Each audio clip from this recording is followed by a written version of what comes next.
Hi hello and welcome to Anamika story world.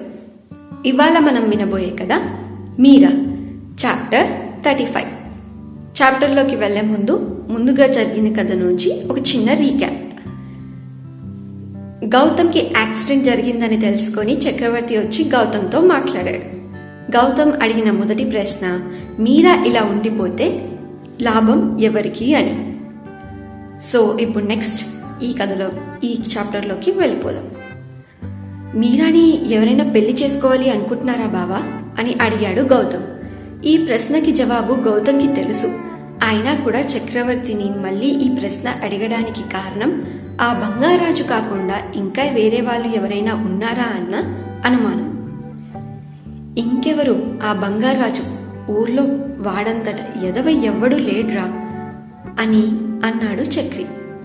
అక్క చెప్పింది బావా, కానీ తను కాకుండా ఇంకెవరైనా ఉన్నారా అని అడిగాడు గౌతమ్. వేరే ఎవరూ లేరు గౌతమ్.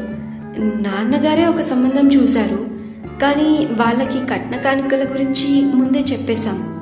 వాళ్ళకి మీరా గురించి మొత్తం తెలుసు. వాళ్ళ కుటుంబం చాలా సాధారణమైన కుటుంబం. అబ్బాయి ఇంజనీర్.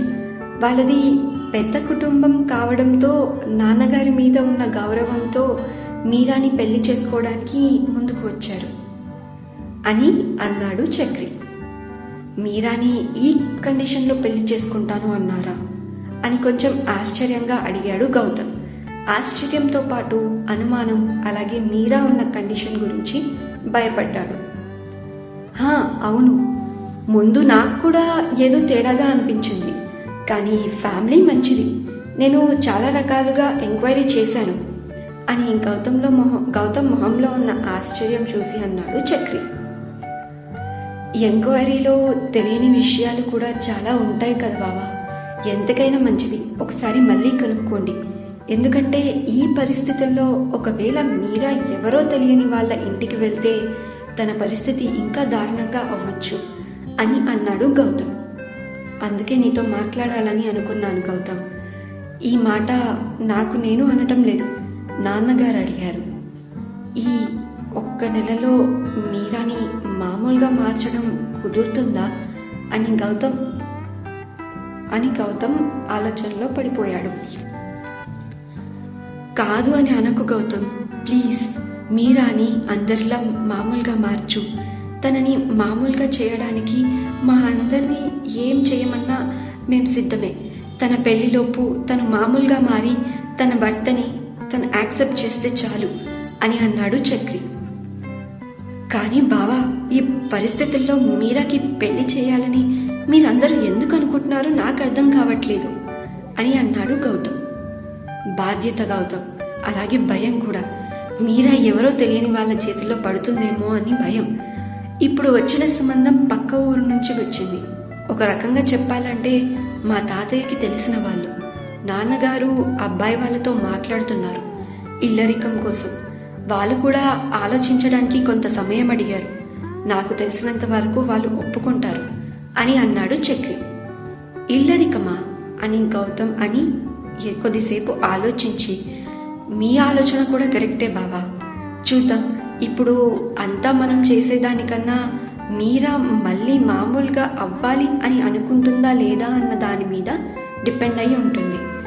ఎందుకంటే ఒకవేళ మీరా అలా అనుకోకపోతే తనని బాగు చేయడం కొంచెం కష్టమవుతుంది అని అన్నాడు గౌతమ్.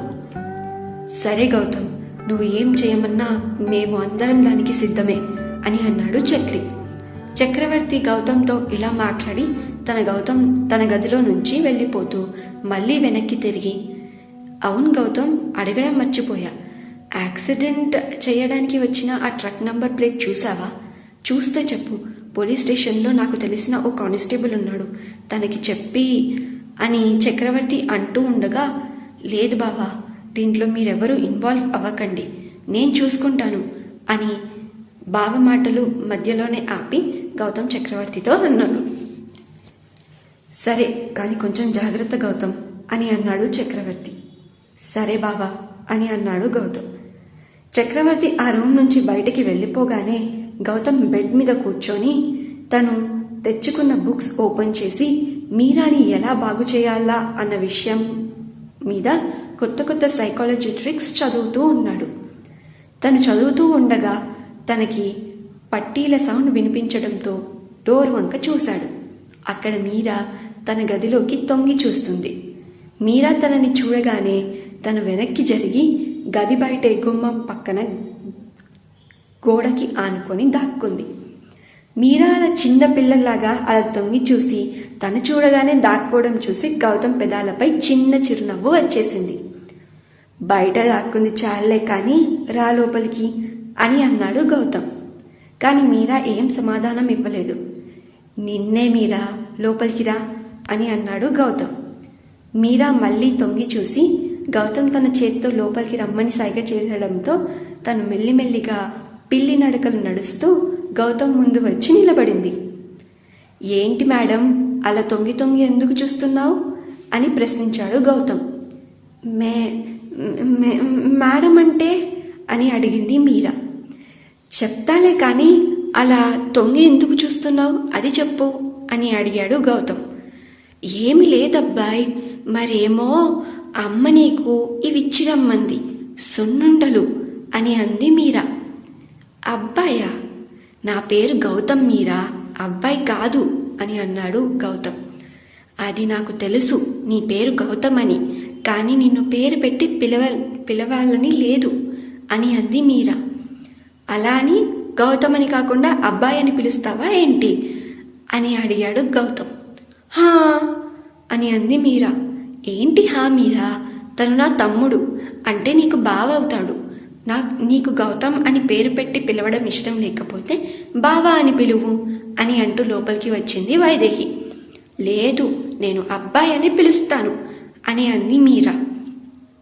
మీరాకి మళ్ళీ ఎందుకో నా మీద కోపం వచ్చినట్టుందే అని అన్నాడు గౌతమ్. అవును, కోపం రాదా? ఇందాక కింద చిన్నాతో నా గురించి ఏమన్నావు? నేను భయపెడుతున్నానా? నేను చిన్నాని ఎప్పుడు భయపెట్టాను అని కొంచెం కోపంగా అంది. తన మొహం చిన్న పిల్లలకి ఇష్టమైంది లాక్కుంటే కోపంగా ఉంగమూతి పెట్టుకొని చూస్తారు కదా, అలా అయిపోయింది. అలా గౌతమ్ మీరాని చూసి నవ్వేశాడు. సో అబ్బాయిలు అండ్ అమ్మాయిలు ఎలా ఉంది కదా. అండ్ ఈ కథలో నెక్స్ట్ ఏం జరుగుతుందో తెలుసుకోవడానికి ఫాలో అయిపోండి అనామిక స్టోరీ వరల్డ్. ఈ కథ మీకు నచ్చితే లైక్, షేర్ అండ్ సబ్స్క్రైబ్.